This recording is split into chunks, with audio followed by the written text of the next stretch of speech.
tarde. Meu nome é William, trabalho na empresa Knorr Brense do Brasil e estou aqui hoje, nessa tarde, para estar passando para vocês um pouco do meu conhecimento, né, sobre as nossas válvulas, né. A Knorr é uma empresa atuante nos sistemas de freios pneumáticos para linha pesada e minha parte, né, a parte técnica, é responsável por estar viajando o Brasil todo e retirando as dúvidas dos mecânicos, né. Então hoje vou estar aqui para fazer esse bate-bola aqui com vocês para estar tirando as dúvidas mais frequentes, né? A Knorr ela é uma empresa do ramo pesado, não somente de linha rodoviária, como também linha ferroviária, né?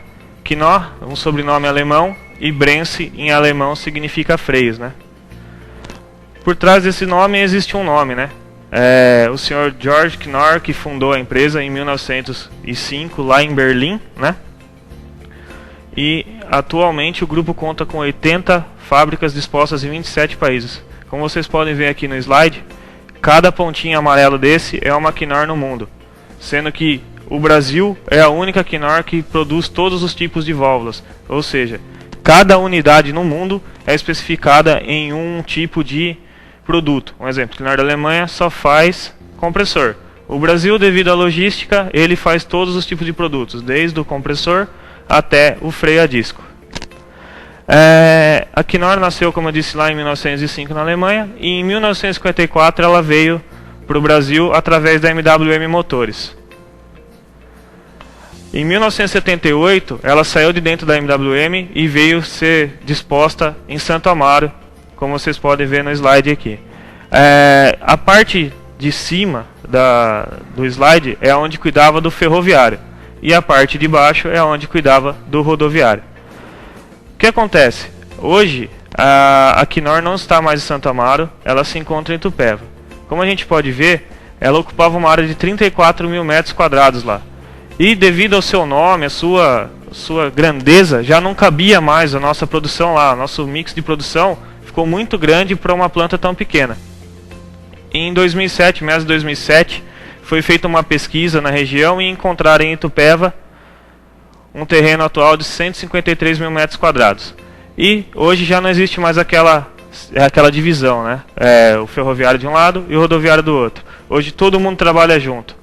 Essa planta ela é toda sustentável, ou seja, ela tem iluminação natural, ela tem água de reuso, ela é toda projetada nas leis ambientais e com a capacidade de abranger todos os nossos produtos, né? Agora, o que era dificuldade para nós em São Paulo virou um trunfo aqui no interior.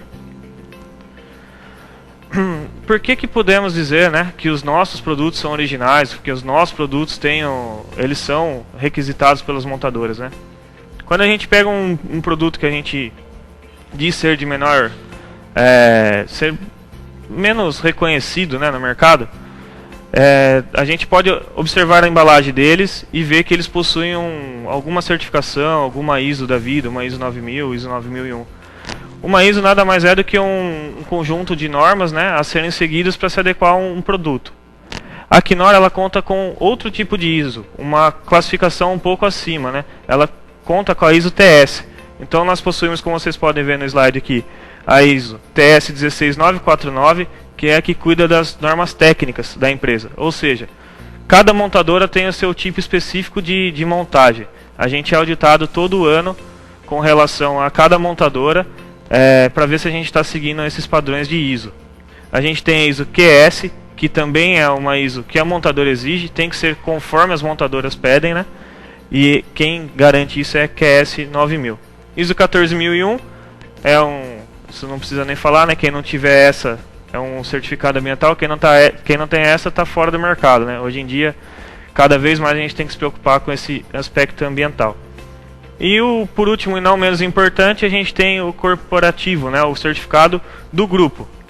Ou seja, se a Knorr do Brasil fizer alguma coisa e perder algum determinado de produto, a Knorr equivalente no mundo também não poderá mais produzir esse produto. Ou seja, a gente tem uma responsabilidade muito grande aqui no Brasil em seguir todos os padrões que a Alemanha determina e que a montadora determina. E esse certificado é o que garante isso. Então a gente também é auditado internamente. Por isso que a gente pode dizer que o nosso produto é original, que o nosso produto ele tem um diferencial no mercado. São por essas adequações no processo. Vou falar um pouquinho, como eu disse, a Knorr ela pensa muito na questão ambiental. Então, o que ela fez, né? Ela pensou como que eu posso contribuir para o meio ambiente. Ela tem uma linha de produtos que são produtos remanufaturados. O que é um produto remanufaturado? É um produto que, com o passar do tempo, o desgaste natural que a peça apresenta e venha a não funcionar mais, a apresentar algum defeito, você pega esse produto, leva até um distribuidor, né? E pega um novo que a fábrica remanufaturou. Esse produto que estava com problema volta até a fábrica, porque quem pode dar o status de remanufaturado é somente quem recondicionado.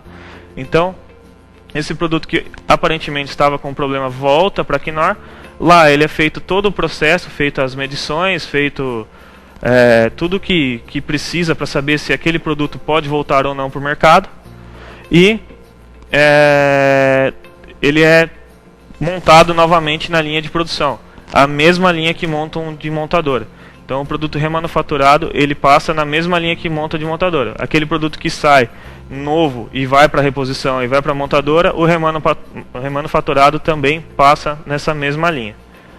E a gente costuma dizer que como ele é remanufaturado de fábrica, ele tem que ter um atrativo. Ele é um pouco mais barato do que um produto comum e ele possui até 1 ano de garantia. Isso é determinado pelo distribuidor, né? Tem alguns que giram entre 6 meses e outros 1 ano. Então só falar um pouquinho, como vocês acompanham aqui no slide, do ciclo de vida de uma peça. Então, primeiro passo, fabricação da peça. Segundo, a peça original é usada no veículo. O veículo passa por manutenções periódicas. A peça tem um desgaste natural. A peça desgastada é substituída. E aí entra o ciclo de vida do remano. A peça com desgaste volta para o fabricante. O fabricante faz a limpeza e inspeção de todas as partes da peça com desgaste. O fabricante realiza a recuperação das partes defeituosas da peça e as substitui por partes novas. A peça é remanufaturada e o fabricante realiza testes na peça remanufaturada. A peça remanufaturada volta para o mercado com garantia e originalidade de procedência. Isso faz com que o nosso produto ele saia com um preço, um valor agregado um pouco menor e com a garantia de fábrica, fazendo com que tenha a originalidade conservada na peça. Quando a gente fala de sistema de freio, é muito importante a gente manter a originalidade, manter os padrões originais da peça, pois o freio não funciona como uma peça, ele funciona com um conjunto de peças que atuam, né, fazem com que ele trabalhe com perfeição e segurança. Então aqui um pouquinho, acompanhando no slide, um pouco das vantagens, né, da diferença do remanufaturado para o recondicionado. O remanufaturado são produtos usados, a desmontagem é feita por completa, a limpeza é feita em todas as partes, o recondicionamento das partes são por peças novas, ou seja, aquelas peças que não dão para utilizar mais, são colocadas peças novas no lugar. É feita a remontagem do produto com as peças novas, né, e o produto sai remanufaturado. Isso é um processo industrial, restauração geral como um novo. O cliente recebe um produto anônimo, ou seja, você entregou o seu lá que já não estava mais em condição, você não vai pegar o seu de volta. Você vai pegar o de alguém que já também não utilizou mais e já passou por uma remontagem. E sempre vai estar com o produto atualizado.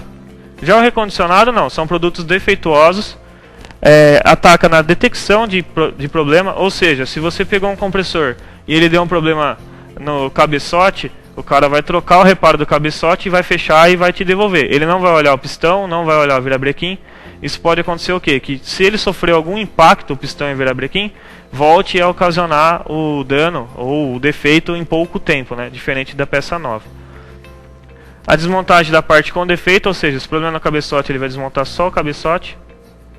A restauração e substituição da parte defeituosa, no nosso caso ele iria trocar só o cabeçote lá. E o produto é reparado. Esse trabalho é totalmente mecânico, reparo individual do defeito, o cliente mantém os seus próprios produtos, ou seja, você vai ficar com o seu compressor até você nunca vai ter ele atualizado. Garantia somente da parte reparada, ou seja, se apresentou um problema no virabrequim, provavelmente você não vai conseguir a garantia, porque o problema inicial era do cabeçote, e o produto mantém o mesmo padrão do anterior. Vale lembrar que não é uma lei, né, o remanufaturado, mas ele tem uma norma. E aqui no slide fala pra gente qual que é, né? É a BNT 15296. Somente o fabricante de origem pode realizar o processo de remanufatura.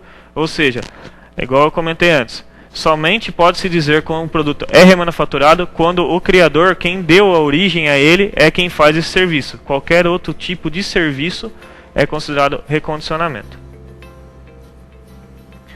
E como que a Knorr se protege, né? Porque a gente conhece um pouco o mercado e como é que a gente faz para diferenciar o nosso produto remanufaturado? Como é que você sabe que você está comprando um produto remanufaturado?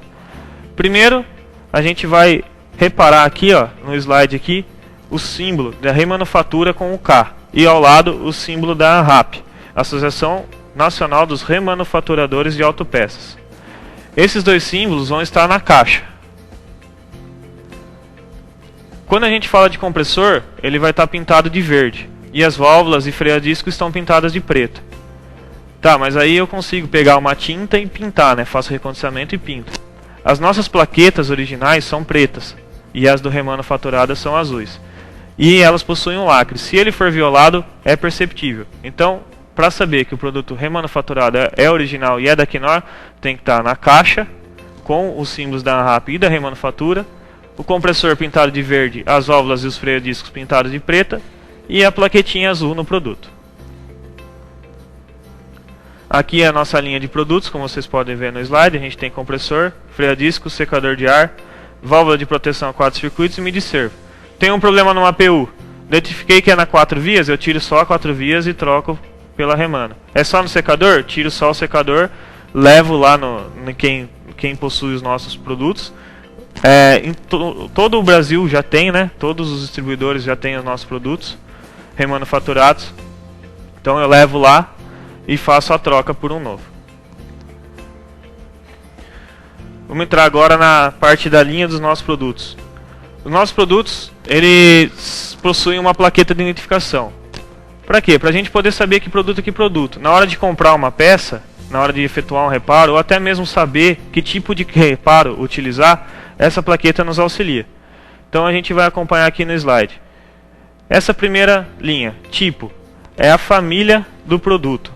Ou seja, LP39 é a família de compressores LP39. Ela traz algumas características em comum pelos compressores. Normalmente eles são muito parecidos, o que não pode dizer que um pode substituir o outro. Se eu tenho um compressor LP39 e o código dele, eu tenho que substituir ele pelo mesmo código. Em alguns casos ainda dão equivalências, mas é muito difícil. Eles só possuem alguns traços semelhantes, tá? A segunda linha é a data de fabricação. Essa data, ela segue o calendário juliano. Então, ela é composta pelo seguinte: os dois primeiros dígitos, no nosso caso aqui, o 07 significa o ano que ela foi fabricada. Então, essa peça do nosso exemplo passou lá na nossa linha de produção em 2007. 28 é a semana do ano. O ano tem 56 semanas. 28 seria a metade do ano, mais ou menos em julho. Então, em julho de 2007 passou essa plaquetinha, esse compressor. No quinto dia da semana, segunda-feira o primeiro dia, segunda, terça, quarta, quinta, sexta. Então, na sexta-feira, na semana 28 de julho de 2007, foi que foi feito esse compressor, lá na linha da Knorr. 32 é onde a gente vê que ela foi feita no Brasil. Ou seja, se eu tenho um produto importado, a chance de eu encontrar ele na reposição é menor. É importante, a gente já ganha tempo aqui identificando se o produto é nacional por esse número. Então o número 32 é o número do Brasil. Que produto que é esse? Esse é o K022404. Ou seja, se eu precisar substituí-lo, é esse o código que eu tenho que pedir num distribuidor ou aonde eu estiver fazendo a compra do meu produto ou comprando o reparo. Esse Azinho serve para separar o código comercial do número de série. Então, no nosso caso aqui, esse aqui foi o 34.747, que passou no ano de 2007 na linha de produção. Não somente do LP39, mas sim de toda a família de compressores. Então vamos entrar um pouco agora na parte das válvulas, né? As nossas válvulas, elas possuem os números em relevo. Esses números são a serem seguidos e eles são designados conforme a ISO, né? A ISO que pede pra gente. No nosso caso aqui, a ISO 6786.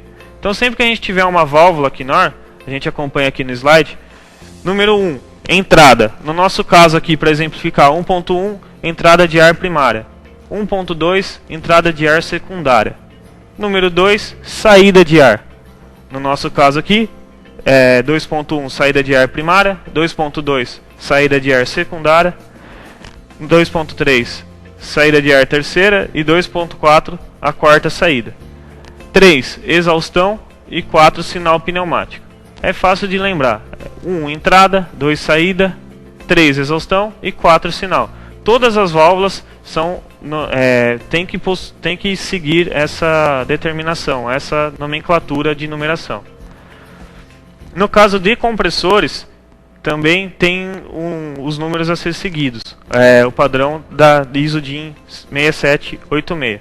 No nosso caso, sempre que a gente estiver lidando com compressor, 0 vai ser a admissão, 2 a saída, 8.1 alimentação de óleo, 8.2 retorno de óleo e 8.2.A o retorno de óleo segunda saída.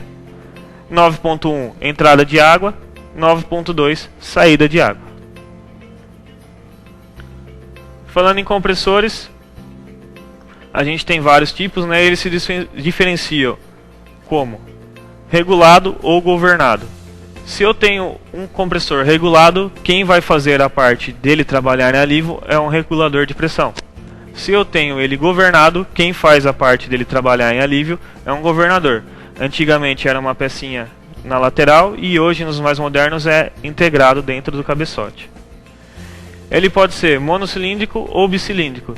Dependendo da capacidade volumétrica, é necessário usar um bicilíndrico, né? Se eu tenho um veículo muito grande ou que tem um consumo muito alto de ar, eu opto por estar utilizando um compressor bicilíndrico. Tipo de arrefecimento, ou a ar ou a água. E o sistema de transmissão, ou polia ou engrenagem. Vamos acompanhar aqui no slide. Quando a gente fala de compressor, a fase de alívio dele é extremamente importante. Por quê? O compressor que trabalha 100% do tempo, ele acaba não trabalhando em alívio. E isso faz com que ele sofra um superaquecimento. É a mesma coisa que a gente pegar e trabalhar uma semana direto, sem parar para comer, sem parar para dormir, a gente também não vai conseguir. Com o compressor não é diferente. Aqui no slide a gente acompanha o governador, né? Como eu disse antes, no nosso caso aqui, a parte de cima simula ele com a peça ao lado, né? Com o sistema de governador ao lado dele, externo. E embaixo a gente vê que é as lamelas que fazem, né? É o sistema integrado. Quando o circuito está todo carregado, no sistema de baixo aqui, essa lamela ela abre e faz com que não haja compressão. Então o compressor ele não está sofrendo resistência. O pistão está bombando o ar e não está encontrando resistência. Então ele só sopra, ele só pulsa ar. E aí a partir de um consumo de ar que ele vai religar, que ele vai voltar a carregar. Então aqui ó, a gente pode ver, ó, sistema ESS. Na fase de carga, durante a carga o compressor admite o ar através da conexão 0. A mola de compressão 1 mantém o êmbolo 2 pressionado na sede da válvula fazendo a vedação. Ou seja, quando eu estou carregando, o êmbolo está com menos pressão. Então ele não tem uma pressão suficiente para empurrar esse êmbolo. Então ele mantém o ar comprimido. Quando ele está em alívio, durante a fase de descarga, o compressor admite o ar da conexão 0. A conexão 4 recebe um sinal pneumático que atua embaixo do êmbolo. A pressão vence a força da mola e separa o êmbolo da sede da válvula, passando o ar do compressor a admitir e não comprimir. Ou seja, quando eu estou com o sistema carregado e o meu compressor recebe um sinal, ele vai fazer com que, através de uma pressão maior na base da válvula, faça com que ela abra e em vez de comprimir o ar, ele só mande pulsos de ar. o religamento, né?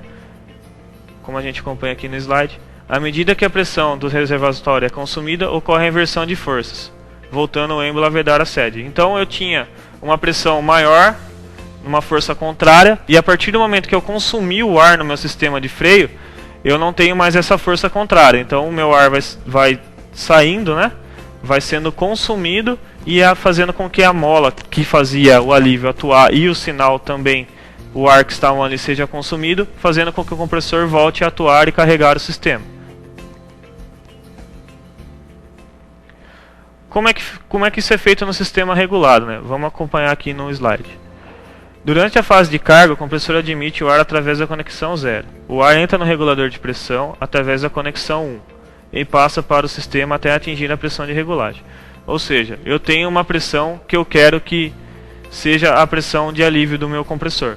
A partir do momento que o regulador, que o sistema tiver todo carregado, eu vou ter um sinal, que a gente está vendo aqui no slide, que vai mandar para o meu compressor. O meu regulador, quem vai fazer essa parte do ar, ele não vai mais deixar, né, tem a retenção, ele não vai mais deixar o ar retornar. Então, a partir do momento que eu tenho a pressão pro sistema, o que está vindo do compressor é menor a pressão. Então, o regulador vai estar eliminando esse ar que o compressor está mandando. A partir do momento que eu tenho o consumo de ar do sistema, a pressão do compressor volta a ser maior e o compressor volta a mandar ar para o sistema. E aqui ele ilustra para a gente. Se a gente reparar, a gente vai ver aqui que na saída 2.1 aqui, na saída 21, tem uma linha vermelha. Essa linha vermelha indica fluxo de ar contínuo e o restante todo em azul. Então, bem aqui no final do 2, tem uma paredezinha, é uma válvula de retenção. Essa válvula de retenção é quem é encarregada de não fazer com que o ar retorne, o ar que já foi para frente, retorne para trás. Nesse momento, o meu compressor está trabalhando em alívio. A gente pode ver aqui que ele está todo azul, azul significa que não tem ar ali, ele está trabalhando em alívio, só está pulsando o ar. A partir do momento que eu consumo o ar, a gente vê aqui que ficou em amarelo, né? A gente vê no slide que ficou em amarelo e a pressão do compressor começou a ser maior, então ele desloca o êmbolo e faz com que volte a carregar o sistema. Vamos falar um pouquinho das principais falhas aí do compressor, né? A gente fez um estudo aí de caso e pegamos 3 ou 4 tipos de falhas aí pra gente estar estudando as falhas mais frequentes. Compressor, né? Então, 0, admissão, 2, saída, 4, sinal ISS, 9.1, entrada de água, 9.2, saída de água, 8.1, entrada de óleo e 8.2, saída de óleo. Tem casos que eu tenho 9, só o 9, 2 números 9, um em cada entrada. Nesse caso eu escolho onde que eu quero que seja a entrada e onde que eu quero que seja a saída. Beleza? Então vamos acompanhar aqui no slide. Reclamação, passagem de óleo para o sistema e deficiência no carregamento. A gente pode verificar aí que o cabeçote está contaminado por pó abrasivo e o cilindro está com brunimento danificado em riscos na vertical e partículas sólidas de impureza no pistão e cabeçote. Da onde que vem isso, né? Se eu tenho tudo vedado lá, não é para eu ter contaminação por abrasivos. Isso pode ocorrer sempre que eu tenho a mangueira de admissão com rasgos, né? Eu tenho ela furada, acaba passando tipo de pó, poeira para dentro do sistema. Pode acontecer também quando o meu filtro lá de ar acaba saturando. É comum a gente às vezes parar assim num posto de gasolina, né? E o cara, no nosso carro principalmente, pedir para olhar o filtrinho de ar lá, né? Aí olha, tá tudo sujo, vai e bate o ar, né? Bate a mangueira de ar lá. Isso aí tá dilatando, né? Aquela telinha, ela serve para segurar todo que é tipo de impureza. A gente fazendo isso, a gente está fazendo com que a função dela ali de segurar não esteja mais segurando o que era para ela estar deixando, né? O que não era para ela estar segurando para o sistema. E isso acaba contaminando. Entrando em contato aí com o pistão, acaba ocasionando esses riscos. A camisa e os anéis, eles são muito justos, então qualquer risco que tiver vai passar óleo. Então é sempre bom, né, manter as mangueiras, sempre bom não, é bom, né, manter a mangueira sempre em condições novas, né, em condições de uso, e fazer a troca periódica do filtro de ar. Passagem de óleo para o sistema. Deficiência no carregamento. No nosso caso aqui, a gente, acompanhando no slide a setinha vermelha, nos indica um gotejar de água, né? O sistema de arrefecimento é feito por água, né? E aí nesse caso aí ela acabou passando. A gente tem aquele ditado, né? Água mole, pedra dura, tanto bate até que fura. E foi o que aconteceu no nosso caso. Nesse caso, o compressor ele foi carregado somente com água. Ele não tinha aditivo. A água ela acabou corroendo, né, as paredes do compressor, do cabeçote, e acabou vindo parar no pistão, causando esse tom de vermelhidão aí, esse mais avermelhado. Ele trabalha em temperatura muito alta, sofreu impacto com água, sofreu contato de água, ele acaba dando como se fosse um choque térmico na peça. No nosso caso aqui, pode acontecer isso também quando a mangueira de admissão estiver com avarias, né, estiver com furos ou rasgos, ou o cabeçote danificado. É comum na hora da gente fazer uma reparação utilizar a chave de fenda, né? O cabeçote não sai, a gente pega aquela chavinha de fenda e tenta tirar. 90% dos casos acaba dando certo, mas acaba que se eu acabei danificando ou não percebi que eu acabei fazendo uma fissura, a água vai passar por ali e vai acabar contaminando, né? Vai acabar indo para o cabeçote, vai acabar indo lá para o pistão. Então muito cuidado ao manejar objetos pontiagudos para desmontagem ou na montagem, né, do compressor. Ou as juntas de vedações não estão fazendo o papel dela ali, né? O que a gente dá como dica? Nunca limpar a tubulação de admissão com jatos de águas, não manipular o cabeçote com objeto pontiagudo, e sempre utilizar aditivos no líquido de refrigeração homologados pelo fabricante do motor. Ou seja, vou colocar aditivo, quanto? Bom, você tem que ver no manual o quanto que o fabricante está pedindo para utilizar. Posso colocar só aditivo? Também não. O aditivo ele serve para controlar o pH da água. Então eu tenho que usar a quantidade e a marca que o fabricante determina. Aqui a gente tem um caso clássico de compressor que não trabalhou em alívio. Ele trabalhou o tempo todo atuante. Ele não parou, ele sempre mandou ar. Isso aí pode acontecer por quais motivos? Ou ele está superdimensionado, ou seja, eu tenho lá um compressor pequeno, né, capacidade volumétrica pequena, e aí eu decido colocar tudo quanto é acessório no meu caminhão. Coloco rodoar, mangueira ar, buzina ar. Um arzinho ali para limpar a cabine, e isso faz com que o meu compressor trabalhe sempre continuamente e ele não tenha a fase de alívio dele.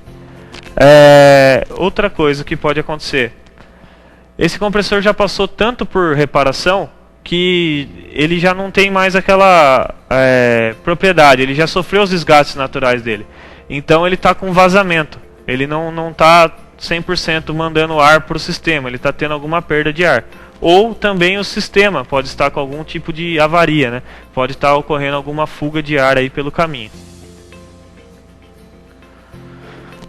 Nesse caso aqui, a gente encontrou essa junta líquida, né, conhecida como silicone, no furo de lubrificação do virabrequim. É comum que se use silicone. Só que o que acontece? Para fixar o anel O-ring, né? Como a gente pode ver no slide aqui, a setinha de cima nos mostra esse anel O-ring que a gente normalmente para fixar acaba utilizando um silicone aí. Só que no fixar, né, esse silicone acaba escorrendo e aí ele vai acabando parar no anel do virabrequim aí. Esse canal ele serve para passagem de óleo, para lubrificação do sistema. Ele obstruído, ele não vai lubrificar, ele vai girar, vai gerar atrito e vai causar o que a gente chama aí de calço mecânico, ou seja, ele vai quebrar de dentro para fora, ele vai acabar danificando o seu compressor e 99% dos casos vai perder a peça inteira. Então a gente recomenda que não se deve utilizar junta líquida na aplicação de reparo dos compressores. Desmontei o compressor, a gente pode olhar aqui, né, no slide, os torques, né, o torqueamento a ser utilizado na remontagem. Então aqui no cabeçote a gente usa de 30 a 33 newtons. No suporte da bomba a gente usa 24 newtons. E sempre, como a gente pode ver aqui no canto esquerdo, fazer esse torqueamento em forma de cruz. Ou seja, começar pelos meios, ir para uma extremidade, voltar pela extremidade contrária e na mesma forma os outros dois que sobraram. Por quê? Se eu fixar as pontas e depois o meio, pode ser que eu tenha a não fixação completa, né? Pode ser que eu venha a estar envergando ou não estar vedando 100% a área, né? E na montagem dos pistões, né? Os anéis eles têm que estar montados 120 graus contrapostos. Ou seja, eles nunca podem estar alinhados. Se eu deixar os anéis alinhados, vai ter passagem de óleo. E nessa passagem de óleo é prejudicial ao nosso sistema. Aqui a gente pode ver a importância dele trabalhar em alívio. Como a gente pode ver no slide, a linha vermelha é a temperatura de saída do compressor. E a linha azul é a fase de carga e de descarga dele. Ou seja, subiu o azul, ele está comprimindo. Desceu, ele está trabalhando em alívio. Reparem que quando ele trabalha no pico, né, carregando sempre, a temperatura dele está em volta de 190, 210 graus. E quando ele está na fase de alívio, quando o azul cai lá para baixo, ele trabalha na faixa de 100, 110 graus Celsius aí. Daí a importância dele trabalhar em alívio. Se ele trabalhar sempre naquela faixa de 200, 220 graus Celsius, ele vai acabar carbonizando, ele vai acabar ficando com aquela vermelhidão que a gente viu no slide anterior. Regulador de pressão. Ela é a válvula encarregada, como o nome já diz, por regular a pressão, né? E também por fazer a parte do alívio do compressor. É uma válvula e a válvula tem que ser seguida aquele padrão da ISO que a gente viu lá atrás. 1 admissão, 2.1 saída de ar primária, 2.2 saída de ar secundária, 2.3/4 saída e sinal, e o 3 exaustão. No nosso caso aqui, a gente vê no slide que essa peça já foi contaminada por óleo. No nosso caso, a gente vai fazer a limpeza, né? Efetuar a troca dos reparos, deixar ela em condições de uso e, importante, esse carvão, essa carbonização chegou de algum lugar, provavelmente do compressor. Então eu tenho que, se eu peguei uma carbonização na reguladora de pressão, eu preciso olhar o meu compressor. Só o compressor? Não, eu preciso olhar também a serpentina, né? O caminho que ela percorre. É preciso efetuar a troca, né, da serpentina também. Por quê? Por mais que eu limpe, fica um pouco de sujeira nas paredes da serpentina. E o ar ele não vem 100% liso, ele vem pulsado.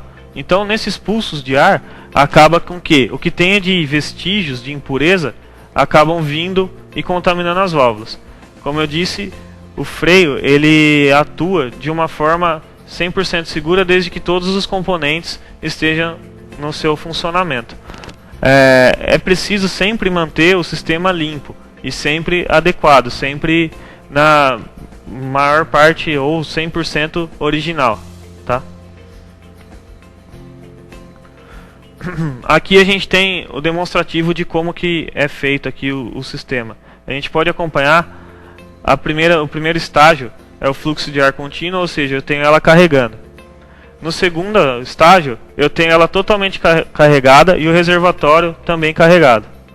No terceiro, eu tenho o sinal para o dreno automático, ou seja, o que sai do meu 21 vai para um balão de ar, vai para um reservatório.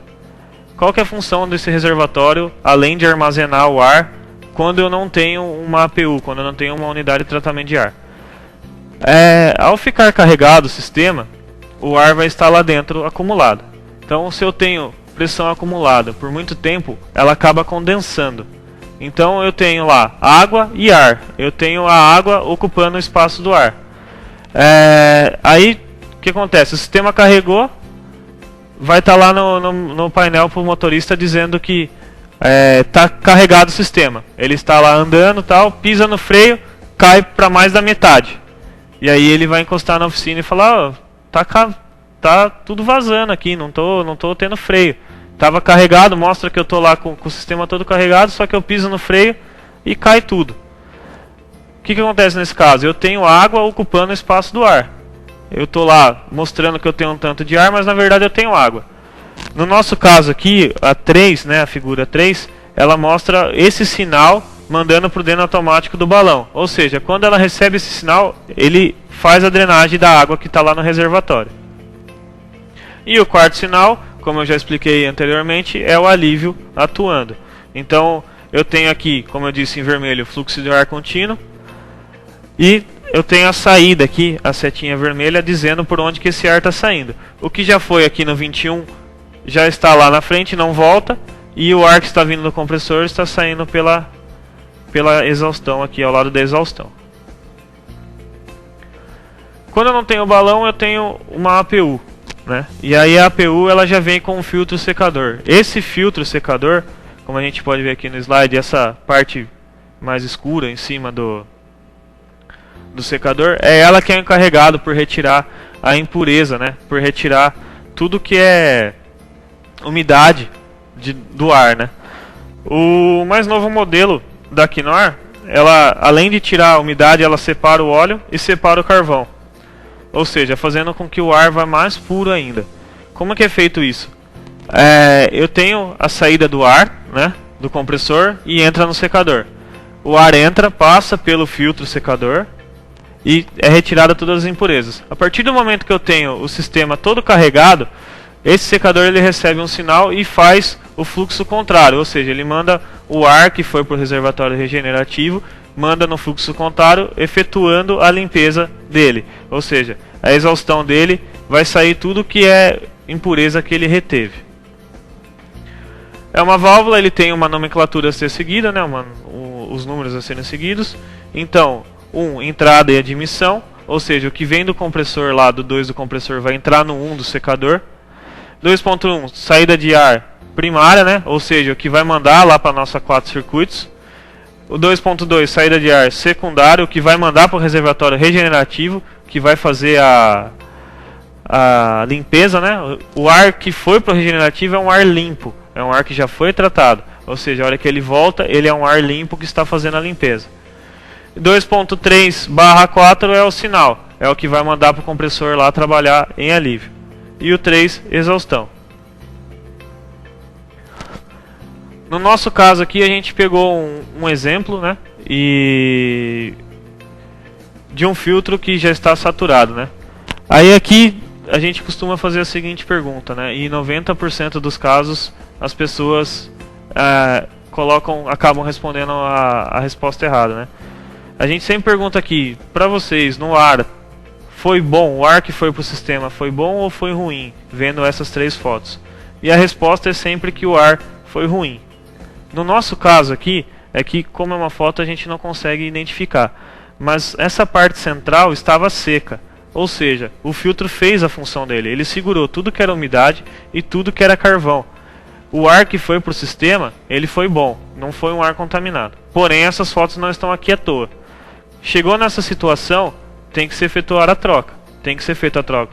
O seu compressor já virou, não é nem mais um compressor de ar, já virou um compressor de óleo, né? Tem que se olhar todo o sistema e olhar o filtro. Também tem que ser feito a troca.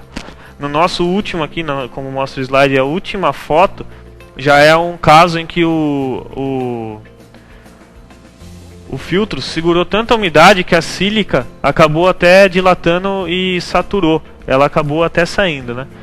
Mas como saber a hora de fazer essa troca, né? A gente costuma dar a seguinte dica: carrega todo o sistema e espera ele fazer a descarga. Ele fez a descarga de ar, ou seja, ele deu a exaustão, segura uma folha de sulfite branca na frente dela. Se ao final dessa descarga a folha sair branquinha, sem nada, sem sujeira nenhuma, significa que seu filtro já está na hora de ser trocado.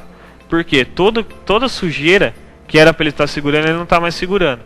Na hora da descarga, ele é feita essa descarga para tirar toda a impureza que está lá retida na sílica, né? Ou no coalescente dele. Se está saindo branca a sua folha, significa que ele não está segurando mais nada, já está indo para frente. Se saíram respingos de óleo, significa que o seu filtro ainda está em condições de uso e está atuando perfeitamente. Afinal, é para isso que ele está lá, né? E se ele sair todo cheio de óleo, toda molhada, significa que ele está segurando, mas já está na hora de você trocar, porque já está passando muito óleo. E fez essa troca, olhar para trás, olhar a serpentina e olhar o compressor. Quanto mais para frente a gente for passando os slides e vendo que tem contaminação por óleo, digamos assim, é um pouco pior o prejuízo. Você tem que olhar todo o sistema para trás, porque provavelmente a chance de as válvulas estarem contaminadas é muito grande. Aqui eu tenho o funcional dele, né? A gente pode acompanhar aqui no slide. O primeiro estágio é o fluxo de ar contínuo para 4 circuitos e para o regenerativo. Então eu tenho aqui na entrada número 1 a entrada do ar que está vindo do compressor. No 21 eu estou alimentando a minha 4 circuitos e o 22 eu estou alimentando o meu balão. A segunda foto me mostra o reservatório ou o sistema carregado como um todo. Então, inclusive o regenerativo. E a terceira me mostra o sistema de regenerativo aberto, ou seja, eu tenho todo o sistema carregado e aí ele entende que está na hora dele fazer a limpeza. E também eu tenho o 4.2 ali, 4.23, mandando o sinal para o compressor trabalhar em alívio. Na figura abaixo aqui, né, a gente pode ver o fluxo de ar aqui do compressor. Então ele entra aqui pelas laterais, sobe e passa pelo meio aqui, pela sílica, né, fazendo a limpeza. Comercialmente falando, né, eu tenho uma APU, né? Como identificá-la? Então a APU nada mais é do que uma 6 vias, uma solenoide e um secador de ar. Eu tenho aqui à esquerda, né, como a gente vê no slide, a setinha indicando o código comercial da APU. Mas eu também tenho o secador, ou seja, os códigos comerciais do secador, e no slide a gente consegue ver o código e a regulagem e a faixa de comutação. Ou seja, ele carrega, dá a descarga para fazer a limpeza e faz a comutação. A partir do quanto que ele consome desse ar, que ele volta a religar e ficar em stand-by, aguardando o consumo de ar, né? E eu tenho 4 circuitos e a faixa de pressão de cada válvula. Ou seja, cada circuito tem a sua pressão de abertura. E aqui no nosso slide está dizendo para cada 4 circuitos qual que é a pressão de cada um. E a válvula solenoide, e aí eu consigo ver se ela é dupla ou simples. Válvula de proteção a 4 circuitos. Ela tem esse nome e não é à toa, né? Ela é uma válvula de proteção porque ela tem os circuitos independentes, né? 21, 22, 23 e 24, onde cada uma é independente uma da outra. Se houver haver uma falha em uma, a outra não sofrerá impacto, certo? Ela é uma válvula e ela tem alguns padrões a serem seguidos igual às outras. Então, admissão. 21, saída de ar primária. 22, saída de ar secundária. 21, sempre freio traseiro. A gente entende que, se tratando de segurança, né, se tratando de sistema de freio pneumático, 21 sempre freio traseiro. A traseira sempre tem que frear primeiro do que a dianteira. Imagine a seguinte situação: um caminhão carregado e ao acionar o freio, né, ao efetuar a frenagem, eu tenho o freio dianteiro atuando primeiro que o traseiro. Toda a carga vai vir para cima da cabine, certo?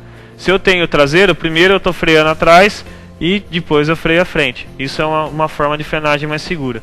Nunca os dois juntos também. Se eu frear dianteiro e traseiro, a chance de eu perder o controle é gigantesca. Então, essa válvula é uma das responsáveis, ela mais a freio de serviço são as responsáveis por se encarregar disso, do freio traseiro ser acionado antes do freio dianteiro. 23, freio de mão. E 24 acessórios. Isso para 4 vias. O nosso modelo aqui no slide é uma 6 vias. Essa já é uma APU, a E45, já é um pouco mais moderna. A gente tem a E48, que a gente chama de global, que é a mais moderna. Ainda tem mais 2 auxiliares. No nosso caso tem a 25 e a 26. A 25 auxilia a 23 e a 26 auxilia a 24. Para que essas duas entradas a mais? Para a gente poder fazer a ligação de mais acessórios, né? Antigamente como é que era feito? Eu precisava ligar qualquer tipo de acessório, eu pegava de uma linha, ou 21, ou 22, ou 23, ou 24 e aumentava os números de T no sistema. Isso faz com que, eu aumentando o número de T's, eu tenho maior chance de que isso venha a ser corrompido, venha a sofrer algum tipo de avaria e venha a ocasionar a perda de ar, tá? Então aqui, como a gente vê no slide, né, a gente tem aqui o filtro, o refil secador, né, e aí o 21 saindo para um balão de serviço traseiro, o 22 saindo para o dianteiro e o 23 saindo para a linha de emergência, né. A linha 23 sempre a linha de emergência, a linha onde eu uso para estacionar o veículo, e o 24 saindo por um acessório, no nosso caso aqui um freio motor. Então eu tenho que seguir uma série de coisas, né, com a 4 circuitos. Eu tenho que obedecer uma pressão de abertura dela. Por que eu preciso de uma pressão de abertura? Vamos imaginar o seguinte cenário. Eu nunca posso ter o meu veículo liberado, não posso ter ele liberado freio de mão sem ter freio no pé. Ou seja, primeiro eu tenho que dimensionar a minha 4 circuitos, que abra o circuito 21 traseiro, depois o 22, depois o 23 e depois o 24. Vamos imaginar a seguinte situação. Eu estou lá com o veículo numa subida. Parei ele, estacionei. A hora que eu vou sair, carrego, ligo ele liberou o freio de mão, mas eu ainda não tenho freio suficiente no pé.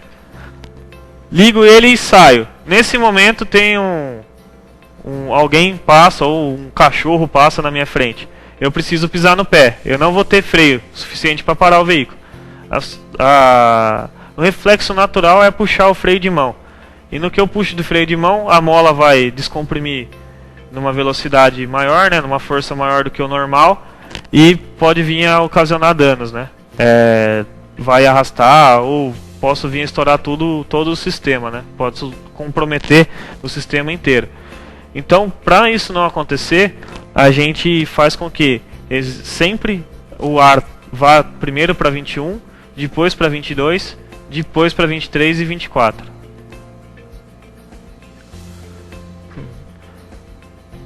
Aqui, no nosso caso, a gente acompanha aqui no slide, né?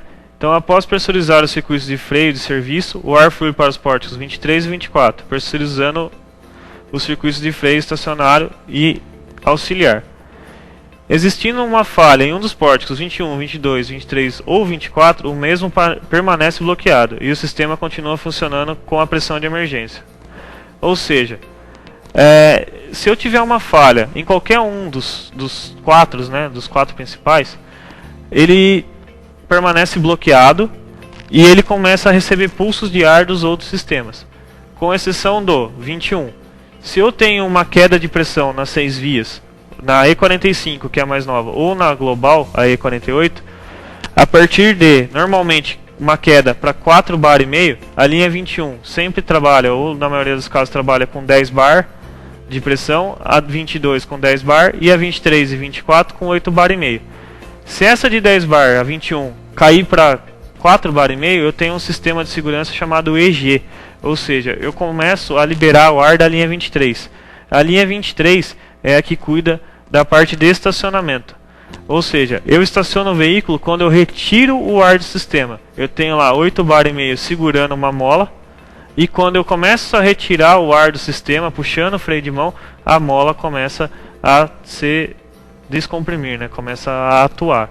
Fazendo com que, ao ter uma queda de pressão com 4 bar e meio no 21, a mola comece a avançar, né? Comece a descomprimi-la, né? E fazer com que o veículo fique parado. Nesse momento, se o motorista ao perceber não encostar, ele fica parado no meio da rua. Por quê? Se tratando de freio, a gente entende que o 21 freio traseiro é o principal, né? Ele não pode estar com falhas. Então o EG é atuante quando ocorre uma falha no 21. O 22 ele vai perceber uma queda de pressão, porém ele ainda tem freio traseiro, que dá para fazer uma frenagem segura. Mas ao perceber qualquer tipo de falha ou qualquer tipo de fuga de ar, o aconselhável é parar o veículo imediatamente e chamar ajuda. No nosso caso aqui, ela está contaminada, né? Essa contaminação já passou lá pelo nosso refil, né? Ele já não está mais segurando. Então a gente tem que fazer a troca dos reparos, efetuar a limpeza muito bem feita e olhar para trás, olhar o nosso refil secador e olhar lá a nossa serpentina e o compressor. Aqui a gente pode acompanhar no slide o sistema pneumático por um todo. Então a gente já falou aqui da figura número 1, que é o compressor, e a número 2, que é a APU. A gente vai passar o número 9, que é a válvula freio de serviço, o número 11, freio de mão, o 14, controle de carreta, o 13, válvula relé, e os 17 e 16, que são os cilindros diafragma e os cilindros combinados. Válvula freio de serviço, como eu disse, ela também é uma das responsáveis por manter o veículo com a frenagem, o que a gente considera mais seguro, né? Ou seja, o 21, freio traseiro, sempre atuante primeiro que o 22. Ela é uma válvula, como as outras, ela deve seguir um padrão de numerologia, né? de nomenclatura. Então, 1.1, admissão de ar primária. Ou seja, o ar que vem lá da 21 vai ligar na 1.1 da freio de serviço. O ar que vem da 22 vai ligar na 1.2, ou seja, entrada secundária para a parte dianteira. 21, saída de ar, primeiro estágio, eixo traseiro, ou seja, vai lá para o eixo traseiro, e o 22 vai para o eixo dianteiro. E aqui a gente tem a disposição dela. A gente pode acompanhar aqui no slide que ela recebeu o ar do 21 da 4 vias, entrou no 11. Ela tem à disposição, ela tem um êmbolo, né? Então, nesse primeiro estágio, o pedal não está acionado, ele está somente carregado. No segundo estágio, a gente tem aí um leve pressionar do pedal, ou seja, nessa fração de segundos ela já liberou o ar para o freio traseiro. O que dá essa diferença, né? Ela possui uma mola, se a gente observar, acima do número 21 aí, entre os pontinhos, tem um desenho de uma mola. Essa dureza dessa mola que faz com que a sensibilidade seja maior ou menor na resposta da frenagem. Ou seja, essa mola quem garante aí que o 21 seja atuante antes do 22. E pode ser alguma, eu posso substituir essa mola por uma dureza maior ou por um material mais rígido. Por quê? Eu posso estar impactando no funcional da peça, na originalidade da peça. Eu posso estar fazendo com que ela não freie mais primeiro a traseira e depois a dianteira, e sim os dois juntos. A chance de eu ter uma perda de controle, de eu perder a estabilidade do carro é imensa. No segundo estágio aqui, na terceira foto, a gente já vê ele pressionado um pouco mais e fazendo com que o ar já saia para os dois circuitos. Já estou atuando aí freio traseiro e freio dianteiro. E aqui a gente vê a contaminação. Essa válvula aí foi contaminada por óleo também, por carvão, né, que a gente chama. E nesse caso já passou lá pela 6 vias, já passou pelo nosso refil, já está na nossa serpentina e já passou pelo nosso compressor. Então, mais uma vez, efetuei a limpeza, troquei todos os reparos, deixei em condição de uso, tenho que olhar o sistema para trás. Por quê? A partir do momento que eu fiz toda essa limpeza e não olhei para trás, com o uso eu vou estar contaminando tudo de novo. Então, igual eu já disse, o sistema de ar ele funciona perfeitamente desde que em condições de padrões, né? Ou seja, um sistema bem limpo e com as peças mantendo a sua originalidade. Freio de mão barra emergência. Ela é uma válvula, ela possui uma entrada e uma saída. Em alguns casos eu tenho duas saídas para carreta, porém eu nunca consigo estacionar a carreta pelo freio de mão. Eu tenho que necessariamente descer e atuar a válvula dela que faz o estacionamento da carreta. Ela é uma válvula relativamente simples, ou seja, a pressão que entra é a pressão que sai. Ela é atuante na linha 23, ou seja, O ar que saiu lá da linha 23 da 4 circuitos vai entrar no 11 do freio de mão. Ela sempre trabalha com ar contínuo. Ou seja, a partir do momento que eu retirar o ar do sistema, eu estou estacionando o veículo. Então, o ar que entra tem que sair. Se eu estou carregando ela com 8 bar e meio, ao pressionar toda ela e travar, tem que zerar ela. Ela tem que sair esse 8 bar e meio. Se eu deixar ela com algum, por exemplo, tá com 8,5 e a hora que eu puxo ela tá com 2 bar lá ainda. Eu ainda não estou com a mola totalmente descompactada, né? Ela ainda está um pouco compactada. Ela não está, ela está um pouco presa, né? Um pouco acionada. E no nosso caso aqui, ela também serve para emergência. Então, por ela ter um fluxo de ar contínuo, eu uso uma válvula relé e deixo ligado um sinal. Numa emergência, eu estou freando no pé e não estou conseguindo parar o veículo, eu posso vir puxando o freio de mão sem travá-lo, né? Só dando uns toquezinhos, porque ela vai estar ligada numa válvula relé, que também estará com o fluxo de ar contínuo e fazendo com que o ar saia para os eixos, né? De uma forma mais rápida. Bom, eu vou falar de válvula relé também, e aí lá eu explico o funcionamento dela. Importante do freio de mão: a pressão que entra é a pressão que sai. Então, se eu alimentei com 8 bar e meio, ao estacionar o veículo eu não posso ter pressão nenhuma lá, com exceção de se eu tiver duas saídas e uma indo para a carreta. Então eu venho estacionando o veículo, estacionei o cavalo e a carreta. No momento que eu travei, o ar é cortado do cavalo e volta para a carreta, fazendo com que eu tenha que estacionar a carreta manualmente. É uma válvula, então se eu encontrar impurezas nela, eu tenho que efetuar a limpeza, né, a devida limpeza, a reparação e a regulagem, e olhar para trás, olhar lá as minhas 6 vias e o meu compressor e a minha serpentina.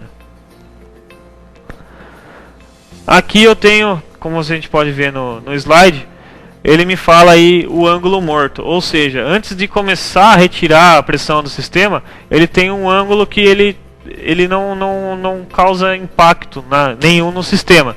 Ele tem um ângulo que a gente considera morto aí. Válvula relé. Ela é primordial no sistema, né? Ela serve para a gente estar com o auxiliar dela lá na emergência, né? E também ela serve como uma descarga para o ar. Imagine o seguinte: o ar sai da linha 21, né, e vai até o eixo traseiro. Aí a gente está falando aí de 10, 12 metros. A partir do momento que eu tenho o ar todo consumido, se eu não tenho uma saída, ele vai sair pela válvula pedal, ou seja, ele vai percorrer 12 metros para sair lá no pé do motorista. Se eu coloco uma válvula relé, ela tem uma descarga, né, ela tem uma saída ali, então ela vai percorrer um caminho menor para fazer exaustão. O que eu ganho com isso? Além de eu diminuir o número de T's e a chance de ter pressão contra pressão, ou seja, pressão vindo e pressão voltando, né? Eu diminuo também esse caminho a ser percorrido para a atuação do sistema. Ou seja, eu tenho o ar sempre nela, sempre ela vai estar com ar contínuo. Então é o seguinte: eu puxei lá o freio de mão, o número 4 vai receber um sinal pneumático. Eu tenho uma mangueira de diâmetro menor, então eu diminuo o diâmetro e aumento a velocidade do ar. A partir do momento que ele recebe esse sinal, ele já manda o ar atuar, ele já deixa o ar atuante no sistema, ele já manda para os eixos. Eu deixo ela posicionada 3 metros ali do eixo, então ela não percorre mais 12 metros até chegar no cilindro de atuação, ela só vai percorrer os 3 metros ali. Então é comum, se o motorista estiver reclamando que está sem freio o veículo, ou que está freando menos, a gente recomendar uma válvula relé ali para aumentar essa precisão aí na atuação do freio. E também nesse contrafluxo, né? Além da válvula relé, eu tenho uma descarga rápida. A descarga rápida, ela não trabalha com ar contínuo, mas a função dela é nesse contrafluxo fazer com que saia por ela o ar e evite esse choque de pressão contra pressão. Às vezes eu tenho o sistema todo carregado e o motorista reclama que está saindo ou ar no freio de mão ou ar no freio de pé, mesmo com o veículo parado. Nesse caso, não é problema. É bom a gente verificar se o problema não é a descarga rápida com o fole rompido ou a válvula relé. Às vezes a gente fica perdendo muito tempo em reparação do freio de mão ou reparação lá do freio de serviço, quando na verdade é só uma descarga rápida ou uma válvula relé que está ali com o fole, com a parte dela de vedação danificada. Ela é uma válvula, possui uma admissão, 2 saídas. Aí no caso aqui ela vai ter número 2, ela serve como um T mesmo, sai um para cada eixo. Número 3, exaustão, e número 4, sinal pneumático. Como eu disse antes, o que sair lá do 21 liga no 4 aqui como sinal. E ao atuar o freio de mão, por elas ter carregado o 100% do tempo com ar, ela manda o ar de uma forma mais rápida para atuar a frenagem, para fazer a frenagem. Aqui eu tenho, como a gente pode ver no slide, eu tenho aqui o explicativo do que eu acabei de dizer, né?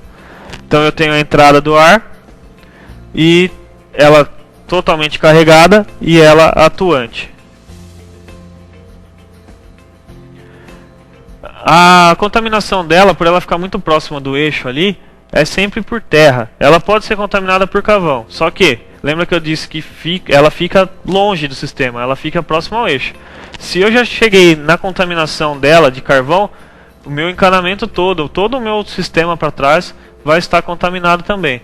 E aí, quanto mais longe eu pegar carvão, quanto mais longe eu pegar óleo, maior é o meu prejuízo, maior é o meu estrago, né? Tem que fazer a reparação de tudo para trás. As válvulas relés, o mais comum é a contaminação por terra. Então, no caso dela, é efetuar a limpeza também e fazer a troca, né, efetiva dos reparos.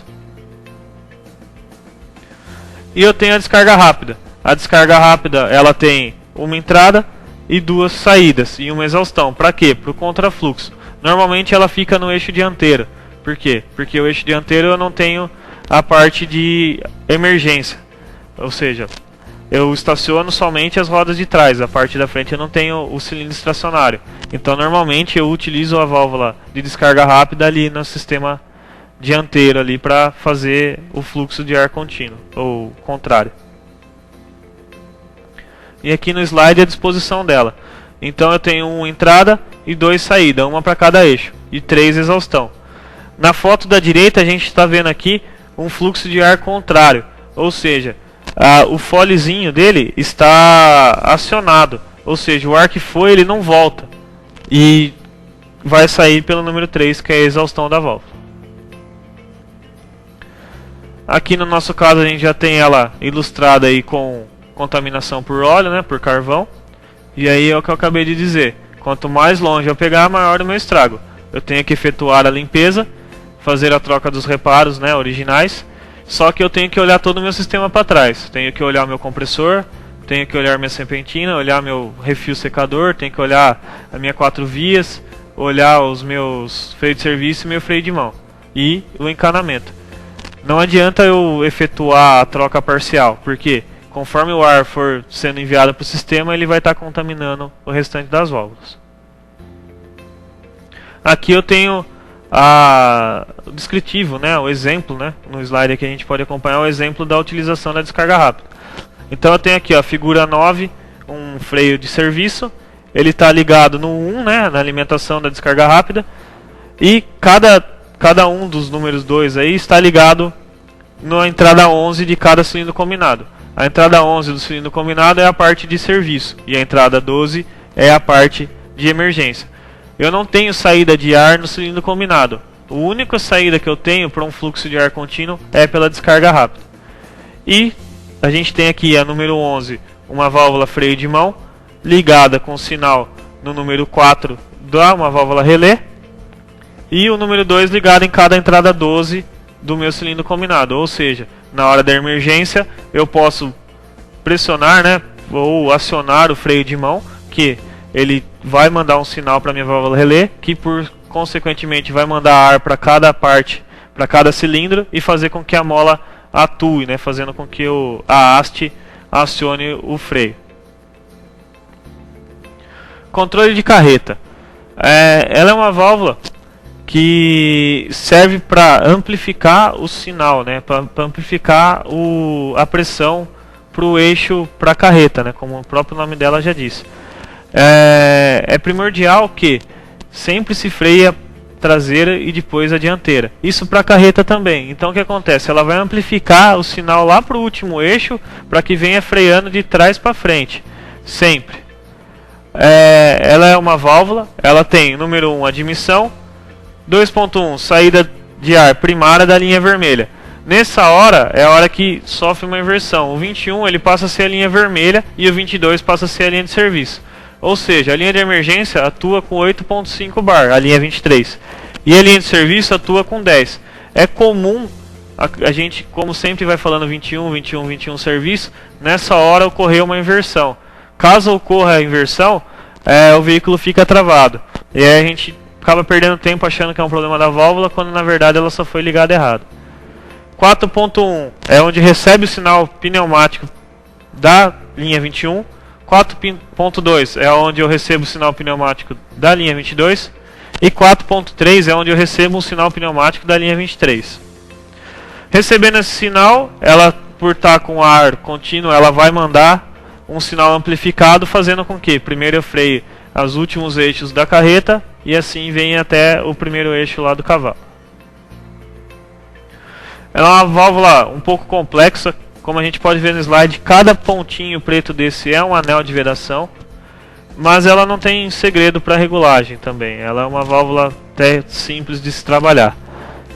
É difícil encontrá-la contaminada, tanto que a gente nem tem exemplo dela aqui contaminada, mas se acontecer dela estar contaminada, é só fazer o procedimento, fazer a limpeza e olhar todo o sistema para trás. Aqui a gente tem a disposição, né, o exemplo aqui no slide, a gente tem um exemplo de como ela está disposta. Então eu tenho aqui a figura 11, né, ligada no o 21 aqui saindo para o 43, o sinal. Eu tenho o 21 da figura 9 entrando no 41 da figura 14 e o 22 da figura 9 entrando no 42 da figura 14. O 21 da figura 14 ligando no bocal de engate vermelho, que é a linha de emergência, e o 22 ligando no bocal de engate amarelo, que é a linha de serviço. Cilindro diafragma, ele é o responsável pela atuação do freio na parte que se diz dianteira e no cilindro combinado na parte traseira. Ele só tem entrada de ar e a saída de ar dele é feita pela descarga rápida. Normalmente, como ele fica próximo do eixo lá, a reclamação mais frequente dele, como a gente pode ver no slide, é vazamento, ou ele não atua corretamente. Então, normalmente a reclamação dele é que a entrada de ar número 1 com vestígios de impureza, componentes internos contaminados danificados por impurezas. Quais são as possíveis causas, né? Compressor danificado passando impureza para o sistema, sistema de drenagem de água deficiente, furo do respiro posicionado para cima ou diafragma rompido. Ele possui, deixa eu voltar aqui, ele possui um furo para respiro, ou seja, esse furo tem sempre que ser posicionado para baixo. Por quê? Qualquer tipo de impureza que venha a entrar, por gravidade ele acaba caindo. Ou seja, se eu posicionar ele para cima, o que entrar lá não vai sair mais, a não ser que eu desmonte e tire manualmente. Mas ele posicionado para baixo, tanto o diafragma quanto o combinado, para melhor, para vida útil, né, para maior durabilidade do meu cilindro. Qualquer coisa que entrar lá por gravidade vai acabar caindo. Algum tipo de pedra, algum tipo de terra, algum abrasivo, por gravidade, a gravidade se encarrega de retirá-lo. E aqui eu tenho o combinado. O combinado, esse modelo é o modelo antigo. Aqui na hora hoje em dia ela trabalha com um novo modelo, que é o cilindro baioneta. Ele, além de ter a cinta, ele ainda tem um giro. Então essa prensa que vocês estão vendo aqui no slide, ela serve para desmontagem do modelo antigo da Kinar. O modelo novo, devido ao adequamento, né, na NR12, a gente não vai produzir a prensa, né, para desmontagem do mesmo. A gente, como alternativa, criou aí o piggyback, que é o remanufaturado dessa peça.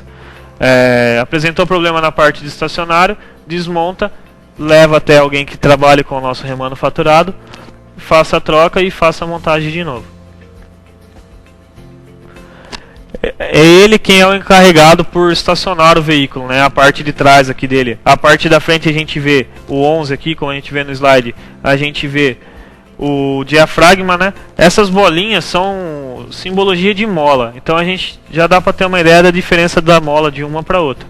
Na nossa linha de montagem, só para vocês terem uma ideia, essa mola da parte 12 aqui, a compressão dela é feita por uma prensa de 2 toneladas. Então é um processo bem robusto. E ela fica aí comprimida. Fica comprimida nesse mínimo espaço. Então é uma pressão que não é de brincar, né? Por isso que a gente não conseguiu. A gente até aconselha que não seja feita a desmontagem, e sim a troca, né? Para evitar manusear esse tipo de produto. Tem que ser feito por uma prensa muito bem estruturada. E aqui, ó, como a gente pode ver no slide, se a gente reparar aqui na figura 11, embaixo eu tenho um vãozinho. É esse o furo que eu estava falando na parte do diafragma aí, que tem que estar posicionado para baixo, tá? No nosso caso aqui, a mola está comprimida, né? Ou seja, eu tenho ar contínuo nela. A partir do momento que eu preciso estacionar o veículo, eu começo a puxar o freio de mão, o ar começa a sair. Sai por onde? Lá pela descarga rápida, sai pelo maneco e sai também pelo cilindro diafragma. Aqui entre eles existe uma comunicação. Então o diafragma também auxilia nessa despressurização. Freio a disco. Antigamente era comum o freio a tambor, né? Por que a gente migrou, né, para o freio a disco? Além dele ser mais leve, né, também tem todo um aspecto de dissipação de calor. O freio a tambor, ele é como se fosse uma panela de pressão para o pneu. Ou seja, todo o calor que está ali envolvido está sendo dissipado para o pneu. E aí faz com que ocorra a avaria no pneu, faça com que ele venha a estourar precocemente. O freio a disco não, o freio a disco ele é todo desenhado para que o calor seja dissipado para a atmosfera. Eu tenho menos peso com o sistema de freio, eu também consigo agregar mais peso com carga, certo? As reclamações mais frequentes, né, do freio a disco são os travamentos, excesso de ruído, desgaste prematuro das pastilhas e não aciona corretamente. É importante dizer que a parte de ajuste manual, né, o ajuste de folga, né, entre a pastilha, não existe reparação, ou seja, aquela parte que cuida ali do avanço e recuo das sapatas, elas não são reparadas. Isso é feito por uma máquina, né? E a simetria é quase impossível de ser alcançada humanamente, né? A Knorr não desenvolve nem vai ter um reparo para fazer a substituição. No caso aqui de desgaste prematuro de pastilhas, a gente recomenda, né, que sempre se use a pastilha original Knorr-Bremse. Por quê? Ela possui um verniz, né? E além desse verniz, ela foi estudada, ela foi desenvolvida para estar atuante junto com o nosso freio a disco. Ou seja, ela quem foi projetada para ser utilizada no freio a disco. Se eu utilizo uma de marca inferior, eu vou ter desgaste prematuro, vou ter aquecimento no meu freio a disco e eu posso estar vindo até a perder um freio a disco por causa dessa utilização de um material que não é adequado. É comum as pessoas falarem que a pastilha solta uma fumaça branca quando ela é aplicada. Essa fumaça é devida ao verniz que ela carrega nela. Esse verniz ele serve para refrigeração do disco e também para limpeza do mesmo. Então, de maneira alguma ele pode ser retirado. E ele foi desenvolvido para atuar nessa refrigeração mesmo, nesse arrefecimento. É comum a gente ver por aí as pessoas pedindo, né, se pode tirar, alegando que não dá aderência no disco. Mas isso foi estudado e é para manter o verniz que ele serve ali, ele está ali para preservar o seu freio a disco. Outros cuidados a serem tomados são os guarda-pós, como a gente pode ver no slide aqui. A gente tem até a descrição de um exemplo de um danificado, ou seja, ele acabou sendo rompido aí, né? que acontece? Aí é onde tem a comunicação com a parte de ajustador. Ou seja, se eu tenho avarias aí, eu estou contaminando o meu freio a disco na parte de dentro. Eu posso estar efetuando o travamento dele. E uma vez que ele travou, para eu destravar, é perigoso eu perder a pinça de freio. Cuidados a serem tomados. É sempre manter essa guarda-pó em condições. Sempre manter ele o mais original possível. Uma manutenção, né? Eu consigo ver se ele está na hora de trocar ou não só por propriedade de borracha. Eu apertando, se eu perceber que ele está esbranquecido, significa que ele já está um pouco na hora de... já está na propriedade da borracha, na hora de fazer a troca dele. Aqui, como o slide mostra, né? Ele fala aqui pra gente: falha e reclamação, travamento e não aciona corretamente. E aí a gente dá o diagnóstico: componentes internos contaminados, danificados por impurezas. Fusos fora de simetria, ou seja, pode acontecer de um fuso estar avançando não na mesma simetria do outro. Isso ocorre também quando a gente encontra alguém que recondiciona. A Knorr ela não recondiciona, ela só remanufatura. Mas pode acontecer de alguém tentar mexer aí e não vai conseguir pôr no ponto de novo. É muito difícil alcançar a simetria. Essa simetria é feita por máquinas. É quase humanamente impossível. Sapato de freios com avarias, ou seja, deformação. Pastilhas de freio com desgaste desproporcional por face. E ajustador de desgaste não retorna travado. O que pode ocasionar isso aí? Folhos retentores danificados, rasgados, ressecados, admitindo a entrada de ar de impurezas. Pastilhas não originais afetam no desempenho da frenagem. Ou seja, é o que eu estava comentando. A pastilha, quando ela não é original, ela não possui a tecnologia que a pastilha original possui. Ou seja, ela é de um material inferior, ela não tem o verniz que vai fazer o arrefecimento, enfim. Ela não foi projetada para aquele tipo de freio a disco. Aqui a gente tem um exemplo de uma pastilha que não foi projetada. O slide mostra aqui pra gente que ocorreu um espelhamento na parte de baixo aqui, na foto de baixo, né, na foto do meio, e na foto de cima que houve um consumo por desigual. Ou seja, esse consumo por desigual provavelmente foi por uma falta de sincronia no avanço e recuo das pastilhas.